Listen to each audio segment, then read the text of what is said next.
अस्सलाम topic is about Wilson's disease. अब जो विल्सन्स डिज़ीज़ है ना, ये मेडिसिन में इतनी इंपॉर्टेंट नहीं है, पीड्स पॉइंट ऑफ व्यू से ज़्यादा इंपॉर्टेंट है क्योंकि बच्चे होते हैं और ऊपर से ये जो है जेनेटिक डिसऑर्डर है, तो इस वजह से बच्चों के अंदर ज़्यादा कॉमन है। हम इसकी एज के बारे में बात करेंगे कि किस एज में ये ज़्यादा होती है, तो आपको पता होना चाहिए कि बच्चों के अंदर ये ज़्यादा जो है चिल्ड्रन होते हैं, एडोलसेंट्स होते हैं, 5 टू 35 ईयर्स के अंदर ये ज़्यादा कॉमन होती है डिज़ीज़। अब विल्सन्स डिज़ीज़ के लिए हम एक यहाँ पे एक इसकी पैथोजेनेसिस की बात कर लेते हैं। आप सबको पता होगा, हम पैथोलॉजी में पढ़ चुके हैं कि विल्सन्स डिज़ीज़ में कॉपर मेटाबॉलिज़्म जो है वो एब्नॉर्मल हो जाता है। अब नॉर्मल क्या होता है वो हमें पता होना चाहिए। एक जीन हमारी बॉडी में होती है which is known as ATP7B gene, ठीक है? ये जो जीन होती है ना, ये कॉपर मेटाबॉलिज़्म ATP7B जीन जो होती है, ये इनकोड करती है एक प्रोटीन को विच इज़ सिरोलोप्लाज़्मिन, ठीक है? ये सिरोलोप्लाज़्मिन किसके अंदर होता है? ये हमारे लिवर के अंदर होता है। और जब हम खाना खाते हैं, हम डाइट के अंदर कॉपर लेते हैं, ठीक है? डाइट में हम कॉपर लेते हैं, तो ये जो कॉपर में डाइट होती है, डाइट में कॉपर होती है, ठीक है? तो ये हमारी जाएगी यहाँ से इंटेस्टाइन के अंदर, और इंटेस्टाइन में जाके ये कॉपर एब्जॉर्ब हो जाएगी, और एब्जॉर्ब होने के बाद ये पोर्टल वेन से चली जाती है हमारे लिवर के अंदर। अब जब ये लिवर के अंदर जाएगी एब्जॉर्ब होके कॉपर, तो ये सिरोलोप्लाज़्मिन के साथ बाइंड करती है, एल्ब्यूमिन के साथ बाइंड करती है, और सिरोलोप्लाज़्मिन क्या करता है कि इस कॉपर को एक्सक्रीट करवा देता है, ठीक है? सिरोलोप्लाज़्मिन बाइंड करेगी कॉपर के साथ, और कॉपर को यूरिन के अंदर बाइल के अंदर रिलीज़ करवा देगी, और थोड़ी सी अमाउंट में यूरिन के अंदर भी कॉपर जो है वो एक्सक्रीट हो जाता है। ठीक हो गया, ये नॉर्मल हमारे अंदर जो मैकेनिज़्म चल रहा है कॉपर मेटाबॉलिज़्म, कि जितनी हम डाइट में लेंगे, कितनी एब्जॉर्ब होनी है, कितनी एक्सक्रीट होनी है, ये सब कुछ जो है एक अल्लाह ताला ने मैकेनिज़्म रखा हुआ है कॉपर की हमारे अंदर बिल्डअप ना हो जाए, ठीक है?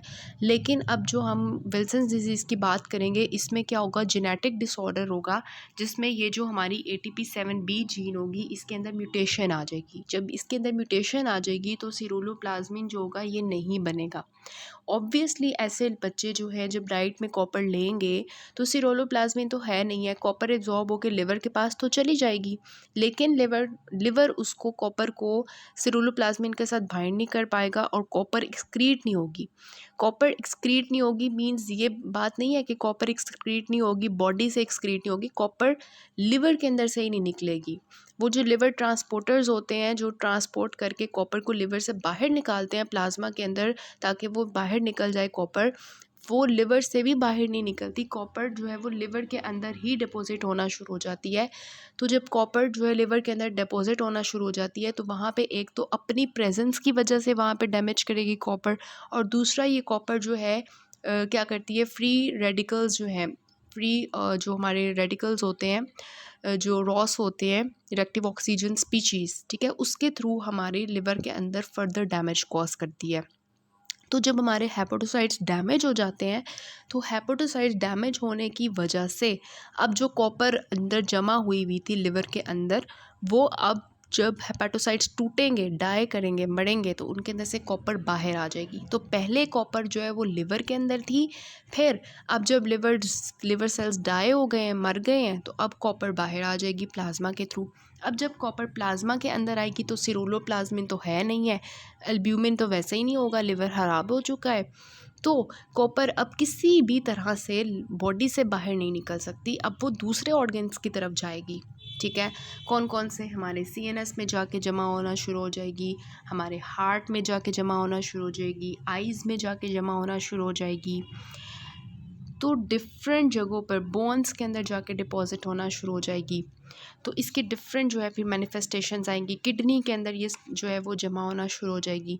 तो अगर ये हमारी डिफरेंट फिर मैनिफेस्टेशंस करेगी, जिसको अब अभी हमने देखते हैं कि CNS में क्या इफ़ेक्ट्स आएंगे और यहाँ वहाँ पे ऑर्गन्स में क्या इफ़ेक्ट्स आएंगे। तो सिंपल सी बात है, ATP7B जीन नहीं है, सिरोलोप्लाज्मिन नहीं है, कॉपर एक्सक्रीट नहीं हो रही, पहले लिवर के अंदर जमा हुई थी, फिर जब लिवर सेल्स मर गए तो उसमें से रिलीज़ होकर बॉडी के अंदर डिपॉजिट होना शुरू हो जाएगी ऑर्गन्स में, क्योंकि बाहर तो वो निकल नहीं सकती।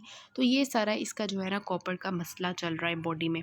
तो ये देखें, अब जब लिवर के अंदर कॉपर जमा हो गई है तो लिवर को ख़राब करेगी, लिवर में हेपेटोमेगैली, जॉन्डिस होना शुरू हो जाएगा, एक्यूट हेपेटाइटिस, बार बार बच्चे को जो है रिकरेंट एक्यूट हेपेटाइटिस हो रहा होगा, ठीक है, और परमानेंट हेपेटिक फेलियर की तरफ लिवर जा सकता है, पोर्टल हाइपरटेंशन, ब्लीडिंग वेरिसेस, वो सब कुछ, और सिरहोसिस की तरफ लिवर जा सकता है। बोन्स के अंदर ये आर्थराइटिस कॉज करती है, किडनी के अंदर उसकी जो है डिसफंक्शन कॉज करेगी, ट्यूब्यूल्स के अंदर जाके जमा हो जाए, ट्यूब्यूल्स बंद हो जाएंगी और वहाँ पे प्रॉब्लम क्रिएट करेगी। कार्डिक मैनिफेस्टेशंस आ सकती हैं। आइज़ के अंदर आपको पता है केजर फ्लेजर रिंग्स बन जाती हैं कॉपर की। और सीएनएस में, और जब ये वहाँ से निकलता है तो जब ब्लड के अंदर जाता है तो आरबीसीज़ को जाकर तोड़ देती है कॉपर, ठीक है। तो हीमोलिसिस स्टार्ट हो जाती है। ऐसे बच्चे जो है अनीमिया के साथ आते हैं, फिर हमें उनको अनीमिया की भी करेक्शन करनी होती है। सीएनएस में ये सारी मैनिफेस्टेशंस हैं जो अभी हम एक बच्चा भी देखेंगे जिसमें ये सारा वीडियो के थ्रू के वहाँ पे डिट्यूरेशन इन द स्कूल परफॉर्मेंस, ठीक है। मदर कंप्लेन करेगी कि टीचर कंप्लेन करेंगी आपका बच्चा जो है वो बिल्कुल स्टडीज़ की तरफ फोकस ही नहीं करता, इसका ध्यान पता नहीं किधर होता है, ठीक है। बिहेवियरल चेंजेस हैं, इन कोऑर्डिनेशन है, ट्रेमर्स, डिस्टोनिया, डिसार्थरिया, बोलता भी नहीं है सही, ठीक है। स्पीच डिफ़िकल्टी है, problem speaking, mask like face shows के कोई पार्किंसन लाइक सिम्टम्स आ रहे हैं, और डिस्फेजिया। तो इस तरह के डिफरेंट सीएनएस मैनिफेस्टेशंस होंगी इसके अंदर। So this is the I manifestation जो कि आपको कॉपर की रिंग्स मिलती हैं, कॉपर डिपोजिशन की वजह से केजर फ्लेजर रिंग्स मिलती हैं, और ये ग्रीनिश ब्राउन डिस्कलरेशन होती है, और ये अपर मार्जिन में सबसे पहले नज़र आती है। तो जब भी आप कॉपर के बच्चे को देखेंगे विल्सन डिजीज़ के, तो आप सबसे पहले अपर मार्जिन को देखेंगे क्योंकि ये सबसे पहले वहाँ आती है, और ट्रीटमेंट से ये जो रिंग्स होती हैं ये ठीक हो जाती हैं। यहाँ पे भी इन्होंने दिखाया हुआ है केजर फ्लेजर रिंग, और ये आपके एमसीक्यू में आ सकता है कि ये जो रिंग्स बनती हैं किस मेम्ब्रेन पे बनती हैं, तो डेसिमेंट्स मेम्ब्रेन पे बनती हैं, वहाँ पे कॉपर की डिपोजिशन होती है। सो यहाँ पे भी दिखाया हुआ है कि guilt of Wilson's pathetic liver क्या है, कि I couldn't excrete copper because I don't have any ATP7B gene. और फिर क्या हो रहा है कि वहाँ पे जो है RBCs जो है वो टूट रहे हैं, और कॉपर ब्लड स्ट्रीम में वो रिलीज़ कर चुका है, और फिर हेपेटोसाइट्स भी मर रहे हैं, और बाहर सब कुछ RBCs वगैरह भी मर रहे हैं, ठीक है। और फिर यहाँ पे दिखाया हुआ है कि यहाँ पे ब्रेन के ऊपर क्या इफेक्ट्स आ रहे हैं, behavioural changes, tremors, in coordination, orthostatic hypotension. और अगर हम बात करें RBCs की तो हिमोलिटिक एनीमिया है, और दूसरे आइज़ के अंदर देखें कि वहाँ पे पैथोग्नोमिक कॉपर रिंग्स हैं, ठीक है। तो इस तरह से So Wilson's disease can cause cirrhosis and organ toxicity due to excess metal copper, ATP7B gene mutation, और liver cells जो है ability to excrete copper is impaired, और फिर उसकी वजह से फिर वो renal disease, CNS disease, hemolytic anemia, Kejer Fleischer rings, and treatment is what हम उसको डिस्कस करेंगे अभी। ये आपने इरफान मसूद से देख लेना है, ये हमने ऑलरेडी डिस्कस कर चुके हैं कि इसकी पैथोजेनेसिस क्या है। बस आपने याद रखना है ATP7B जीन जो है उसकी क्रोमोसोम नंबर 13 होता है, वहाँ पर ये होती है, ठीक है। और सारी ये पैथोजेनेसिस हम डिस्कस कर चुके हैं, क्लिनिकल फीचर्स हम डिस्कस कर चुके हैं, ये सारे हो गया। अब हमने जाना है इसकी डायग्नोसिस की तरफ, इसके ट्रीटमेंट की तरफ, जो मैंने नोट्स बनाए हैं। ओके, ये नोट्स जो हैं ये पीडियाट्रिक्स की जो बुक है परवेज़ अकबर वहाँ से हैं, और जो मेडिसिन की जो डिफरेंट बुक्स हैं उसमें से मिला के बनाए गए हैं, ठीक है। तो यहाँ से आप एक जगह से ही इसका ट्रीटमेंट इन्वेस्टिगेशन याद कर लें, क्योंकि मेडिसिन में जो इंपॉर्टेंट चीज़ें होती हैं वो इन्वेस्टिगेशंस और ट्रीटमेंट ही पूछते हैं। इसके अलावा जो बाकी हैं चीज़ें वो आप पेपर में रिवाइज ना भी करके जाएं, पैथोजेनेसिस और डिज़ीज़ के मुतालिक, वो आपको नहीं हेल्पफुल होगा। आपकी मेडिसिन में जो प्रॉफ पॉइंट ऑफ व्यू से एंड पे आपको हेल्प करेगा वो यही चीज़ें हैं, इन्वेस्टिगेशंस एंड ट्रीटमेंट। तो इसके नोट्स जो हैं वो लाजमी आपके पास होने चाहिए। फर्स्ट ऑफ ऑल इन्वेस्टिगेशन में जब आप सिरोलोप्लाज्मिन का लेवल चेक करवाओगे तो वो ऑब्वियसली डिक्रीज़ मिलेगा आपको, ठीक है। लेकिन ये इतना अच्छा टेस्ट नहीं है, ये आपको जो है वो इंक्रीज़ भी मिल सकता है, डिक्रीज़ भी मिल सकता है, लेकिन हम फिर भी इसको जो है इन्वेस्टिगेशन ऑफ चॉइस ही कहेंगे, because it is the single clue to diagnosis, best single clue to diagnosis. इसके अलावा कॉपर लेवल चेक करवाएंगे सीरम का, यूरिन का, और हेपेटिक का, ठीक है। तो कॉपर लेवल जो होगा सीरम का वो इंक्रीज़ हुआ होगा, क्यों? क्योंकि कॉपर ज़्यादा है, लेकिन ये कम भी हो सकता है क्योंकि कॉपर जो है वो टिश्यूज़ के अंदर जब डिपॉजिट हो जाएगा तो सीरम कॉपर ऑब्वियसली कम हो जाएगा, तो इस वजह से ये इतना हेल्पफुल नहीं है। अब जो यूरिन के अंदर कॉपर है वो हम चेक करवाते हैं, उसमें हम क्या करते हैं कि आपको पता है कॉपर की चिलेटिंग एजेंट होता है जो कॉपर को बाइंड करके बॉडी से एक्सक्रीट करवाता है, वो कौन सा है? पेंसिलामीन।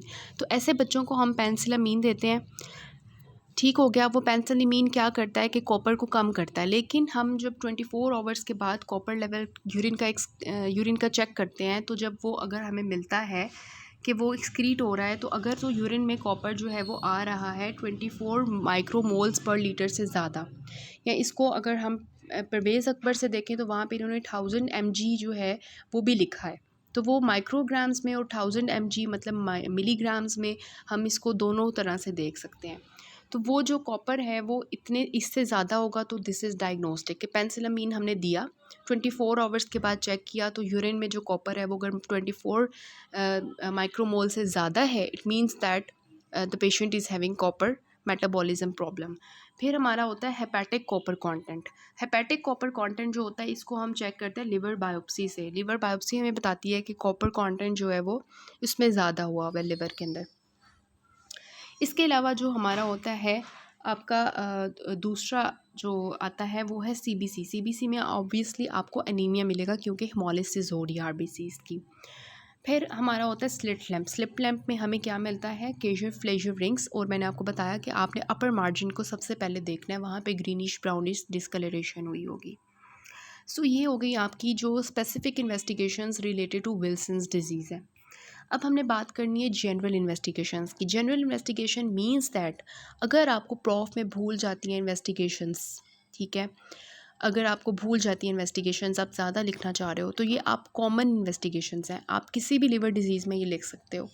लेकिन ये आपने तब लिखनी है जब आप स्पेसिफिक इन्वेस्टिगेशंस लिख लोगे, जो रिलेटेड टू डिजीज़ है वो सबसे पहले आपने लिखनी है। और फिर ये जनरल इन्वेस्टिगेशंस हैं, ये आप याद कर लें कि किसी भी लिवर डिजीज़ की जो जनरल इन्वेस्टिगेशंस हैं उसमें we have the CBC, we have the prothrombin time, we have the albumin, we have the bleeding and clotting time, then the serum electrolytes level, then the LFTs which include the ALT, AST, ALP, serum bilirubin level, then the urine analysis for the conjugated and unconjugated bilirubin, then the ultrasound of the liver and the CT scan and the MRI of the liver, and then the MRCP and ERCP। ठीक है, तो ये सारी 8 investigations हैं जो आपने finger tips पे याद रखनी है किसी भी जनरल लिवर डिजीज़ के लिए। फिर हम बात करते हैं कि इसकी हमने जो है वो ट्रीटमेंट कैसे करनी है, मैनेजमेंट कैसे करनी है ऐसे विल्सन्स डिजीज़ के बच्चे की। तो सबसे पहले जो होती है वो सपोर्टिव ट्रीटमेंट होती है। सपोर्टिव ट्रीटमेंट में हम उन सब डाइटरी फूड्स जिनके अंदर कॉपर है वो बच्चे की छुड़वा देते हैं। बच्चे को चॉकलेट्स पसंद होती हैं तो हमने कहना नहीं खानी, इसके अंदर कॉपर है। बच्चे को वैसे कॉफ़ी नहीं पसंद होती लेकिन चॉकलेट्स बच्चे को नहीं खिलानी। Legumes, nuts, dry fruits, mushrooms, coffee, ये सब कुछ नहीं यूज़ करवानी। Avoid foods with high copper content, for example coffee, chocolates, legumes, nuts, drugs and mushrooms. फिर आती है फार्माकोलॉजिकल ट्रीटमेंट जिसमें हमारा क्या है, drug of choice penicillamine chelating agent है, कॉपर को जो है बाइंड करता है और बॉडी से एक्सक्रीट करवाता है। लेकिन पेंसिलमीन के कुछ साइड इफ़ेक्ट्स हैं जो आपके इरफान मसूद में भी लिखे हुए हैं कि ये रैश करवाती है, ये नेफ्रोपैथी करवा सकती है, ये बोन मैरो डिप्रेशन करवा सकती है। तो अगर पेशेंट को साइड इफ़ेक्ट्स आ रहे हैं पेंसिलमीन के तो हमने ट्रीट तो करना है, तो हमारे पास ऑल्टरनेटिव एजेंट्स भी होने चाहिए। तो ऑल्टरनेटिव एजेंट्स में कौन कौन से हैं, 2 तरह के हैं, एक जिंक है, ठीक है, और एक है हमारे पास ट्राइएनिटीन, जिंक एंड ट्राइएनिटीन। जिंक जो होता है ये कॉपर की एब्जॉर्प्शन को रोकता है कि डाइट में तो कॉपर अगर फॉर एग्जांपल आ गई है लेकिन उसकी एब्जॉर्प्शन को हमने रोक देना है। और दूसरा है ट्राइएंटीन डाइहाइड्रोक्लोराइड। फिर हमारे पास होता है विटामिन B6। अब जो पेंसिलमीन होती है ये हमारे पास ऑप्टिक न्यूराइटिस भी करवा सकती है, तो उसको प्रिवेंट करने के लिए हम पेशेंट को साथ में विटामिन B6 भी बच्चे को दे रहे होते हैं। फिर आता है सर्जिकल ट्रीटमेंट। सर्जिकल ट्रीटमेंट हर लिवर डिजीज़ का एक ही है, लिवर ट्रांसप्लांट कर दो, लेकिन उसकी भी एक कंडीशन है, हर बच्चे का तो लिवर ट्रांसप्लांट नहीं करना। जिसको दवाई से आराम नहीं आता हम हमेशा सर्जरी की तरफ जाते हैं, मेडिकल ट्रीटमेंट से फ़ायदा नहीं हो रहा सर्जरी की तरफ। तो अगर अनरिस्पॉन्सिव टू थेरेपी है या लिवर की बुरी हालत हो चुकी है कि या तो वो फेल हो चुका है, जैसे हमने एक्यूट लिवर फेलियर में कॉज पड़ा था विल्सन्स डिजीज़, उसकी वजह से एक्यूट लिवर फेलियर हो चुका है, बच्चा मर सकता है, या दूसरा ये कि सिरहोसिस हो चुका है, फुल लिवर जो है वो एडवांस लिवर सिरहोसिस की तरफ चला गया है, तो अब हमने बच्चे का लिवर ट्रांसप्लांट ही करना है। तो ये हो गया हमारा सर्जिकल ट्रीटमेंट। मैनेजमेंट में आपने और भी चीज़ें लिखनी होती हैं कि आप साथ साथ बच्चे का जो है वो मॉनिटर करते रहोगे, उसका कॉपर लेवल, उसका यूरिनरी कॉपर एक्सक्रीशन कितनी है, उसका सिरोलोप्लाज्मिन लेवल क्या चल रहा है, बॉडी का लिवर फंक्शन टेस्ट कैसे चल रहे हैं, physical science of the liver damage कैसे आ रहे हैं, बच्चे को वो जो केजर फ्लेंजर रिंग्स ख़त्म हुई हैं कि नहीं, उसकी जो सेरिब्रल मैनिफेस्टेशंस हैं वो ख़त्म हुई हैं कि नहीं, न्यूरोलॉजिकल डिजीज़, साइकोलॉजिकल हेल्थ, सब कुछ मॉनिटर करते रहना होता है साथ साथ।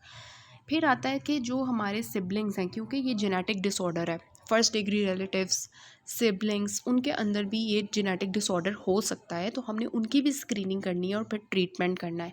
ज़रूरी नहीं है कि स्क्रीनिंग करने पे हमें जो है वो मिल जाए कि ये डिजीज़्ड ही है, एसिम्प्टोमेटिक भी हो सकते हैं। तो एसिम्प्टोमेटिक केसेस के लिए हमारे पास हमने उनको देना है जिंक एंड पेनिसिलामिन। क्यों? क्योंकि अगर हम इस डिज़ीज़ को शुरू में ही रोक लेते हैं तो बच्चे का लिवर बच सकता है, बच्चे की जो न्यूरोलॉजिकल परमानेंट जो हमारे बेसल गैंग्लिया है परमानेंट डैमेज होने से रुक सकते हैं। तो इस वजह से हमने एसिम्प्टोमेटिक बच्चों में भी डिज़ीज़ का ट्रीटमेंट करना है, ठीक है, ताकि हम अर्ली उसको रोक सकें ट्रीटमेंट को, और वो बच्चा जो है वो परमानेंट डैमेज की तरफ ना चला जाए, परमानेंट ब्रेन डैमेज की तरफ ना चला जाए। ये वाली एक पिक्चर देख लीजिएगा just for the revision, and this picture for the revision. अब हम इसका सिनेरियो डिस्कस कर लेते हैं। मैंने आपको बताया मेडिसिन में इसका कोई यूक्यू नहीं आया हुआ, पीड्स के पॉइंट ऑफ व्यू से हम देख रहे हैं। तो पीड्स की जो परवेज़ अकबर है उसमें सेम चीज़ें लिखी हुई हैं, जो एक्स्ट्रा है मैं आपको बता देती हूँ। देखिए 6 ईयर ओल्ड बॉय है। अब एज की बात करते हैं। एज मैंने आपको बताया कि इसकी जो एज होती है ना वो 5 ईयर्स से लेके 35 ईयर्स तक बच्चा जो है वो हो सकता है, ठीक है। तो इसकी वजह से जो है इसके पीड्स में भी हमारे पेशेंट्स आते हैं, ज़्यादातर पीड्स में आते हैं, और जो है थोड़ा सा मतलब मेडिसिन में भी आ सकते हैं। तो 6 ईयर ओल्ड बॉय है। अगर बॉय की बात की जाए तो परवेज़ अकबर में लिखा हुआ है कि गर्ल्स के अंदर ये डिज़ीज़ जो है वो ज़्यादा कॉमन है। गर्ल्स में 3 टाइम्स ज़्यादा जो है वो डिज़ीज़ के चांसेस होते हैं, ठीक हो गया।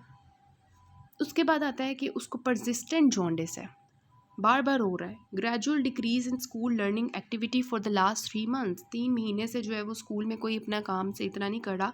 और पेरेंट्स बता रहे हैं कि इसके jerky movements of the hand and feet हैं एक हफ्ते से। जब हमने देखा तो एक डायरेक्ट था, prominent choreic movements of the hands थे, और मोनोटोमी स्पीच थी। मीन्स कि उसके ब्रेन इफेक्ट हुआ हुआ है, बेसल गैंग्लिया इफेक्ट हुआ हुआ है। Liver and spleen are palpable and firm in consistency. 2 siblings died at the 10 years and 12 years of age with similar complaints. अब इस बच्चे को हमने बचाना है क्योंकि उसके दो बहन भाई ऑलरेडी मर चुके हैं, ठीक है। तो सबसे पहले वो पूछ रहे हैं कि what are the DDs in this case. तो डीडीज में आप क्या लिखोगे? आप ऐसी चीज़ें पहले सोचोगे जो कि ब्रेन को अफेक्ट कर रही हैं, और दूसरा आप सोचोगे कि वो जेनेटिक डिसऑर्डर है, ठीक है। इस तरह की आप चीज़ें सोचोगे तो सबसे पहले तो आपके माइंड में विल्सन्स डिजीज़ आएगी, क्योंकि लिवर ब्रेन, ठीक है, दोनों अफेक्ट हो रहे हैं, और साथ साथ जेनेटिक डिसऑर्डर है, ये भी आपको पता चल रहा है। तो इस वजह से सबसे पहले आपके माइंड में क्या आना चाहिए? Wilson's disease. दूसरा आपके माइंड में क्या आ सकता है कि ये जेनेटिक डिसऑर्डर है, तो हीमोक्रोमेटोसिस भी हो सकता है। इसके अलावा आपके माइंड में क्या आ सकता है कि ब्रेन की मैनिफेस्टेशंस हैं, तो ज़रूरी नहीं है कि इसको वो जेनेटिक डिजीज़ हो, ठीक है। इसको कोई ट्यूमर हो सकता है, सेरिबेलर ट्यूमर हो सकता है, इसको कोई स्पेस ऑक्यूपाइंग लीजन हो सकती है ब्रेन में जिसकी वजह से ये प्रॉब्लम आ रही है। ज़रूरी नहीं है कि इसको भी जेनेटिक डिजीज़ हो।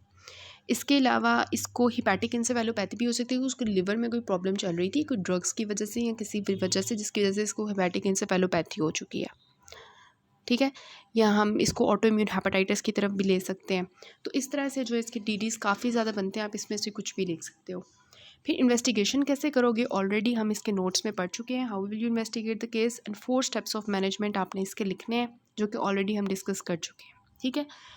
मतलब इसमें 4 स्टेप्स, जो फर्स्ट 4 स्टेप्स हैं उसमें स्पोर्टिव ट्रीटमेंट आ जाती है, स्पोर्टिव मैनेजमेंट, फिर आपकी जो फार्माकोलॉजिकल ट्रीटमेंट आ जाती है, और उसके बाद स्क्रीनिंग एंड मॉनिटरिंग आ जाती है, ठीक है।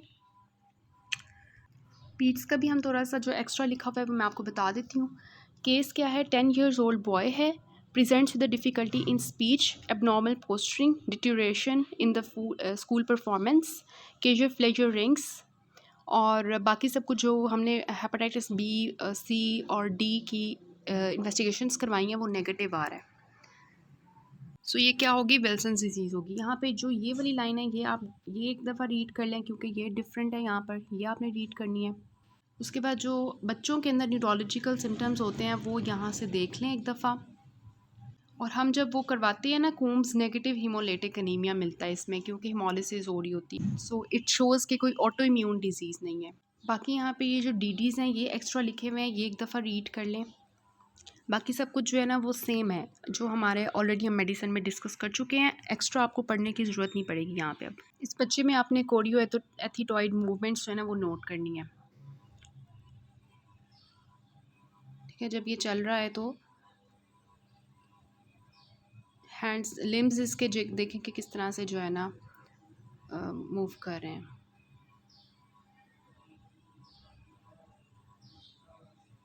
This is also the patient of Wilson's disease.